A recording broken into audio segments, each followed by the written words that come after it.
Super 6 అమలులో clean bowl. Super 6 హామీలకు బడ్జెట్లో మొండి చేయి. మహిళలకు ఉచిత బస్సు ఆడబిడ్డనేది ప్రస్తావనే లేదు.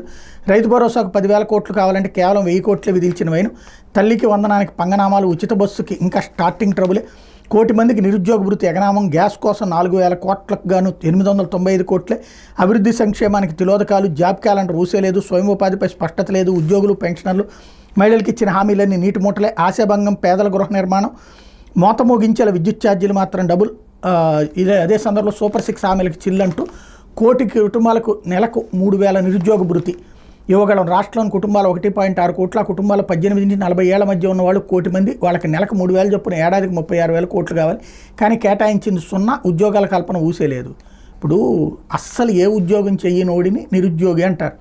అంటే ప్రైవేట్ ఉద్యోగం కానీ ప్రభుత్వ ఉద్యోగం కానీ ఉపాధి అవకాశం కానీ ఏం చేయనోడిని. అలా కాకుండా పుట్టినటువంటి వాళ్ళు ప్రతి ఒక్కళ్ళు 18 ఏళ్ళు దాటగానే వాళ్ళందరూ నిరుద్యోగులు అయిపోతారా? అట్లా ఇస్తారా డబ్బులు ఎవడన్నా? కొంచెం మామూలుగా కామన్గా ఆలోచిస్తే వీళ్ళు అలాంటి విచిత్రమైనటువంటి వార్త రాసుకొచ్చారు. 1 కోటి మంది నిరుద్యోగులు అంటే మరి ఇప్పుడు వాళ్ళందరూ జగన్ టైంలో చదువుకుని పూర్తయిన వాళ్ళు అయి ఉంటారు కదా. అంటే 1 కోటి మంది నిరుద్యోగులుగా తయారు చేశాడు జగన్మోహన్ రెడ్డి. వార్త రాసేటప్పుడు కొంచెం ఆలోచించుకోవాలి కదా. స్కూల్కి వెళ్ళే ప్రతి విద్యార్థికి ఏడాదికి 15,000 తల్లికి వందనం. టీడీపీ ప్రకటించిన తల్లికి వందనం కింద 84 లక్షల మంది విద్యార్థులకు 12,600 కోట్లు కావాలి. కానీ 5,387 కోట్లే కేటాయించారు. మేబీ ఇప్పుడు ప్రభుత్వ స్కూళ్ళల్లో ఉన్నటువంటి వాళ్లకు లేదా ప్రైవేట్ స్కూళ్ళల్లో వాళ్ళకే ఇస్తారేమో. ఇదివరకు తల్లికి వందనం ప్రభుత్వ ప్రైవేట్ పాఠశాలల్లో చదువుకుంటున్నటువంటి అందరికీ ఇచ్చారు. ఇప్పుడు ఈ లెక్క చూస్తుంటే వీళ్ళు చెప్పింది ఇదైతే కొంచెం చర్చనీయాంశమే. 12,600 కోట్లు కావాల్సి ఉంటే 5,000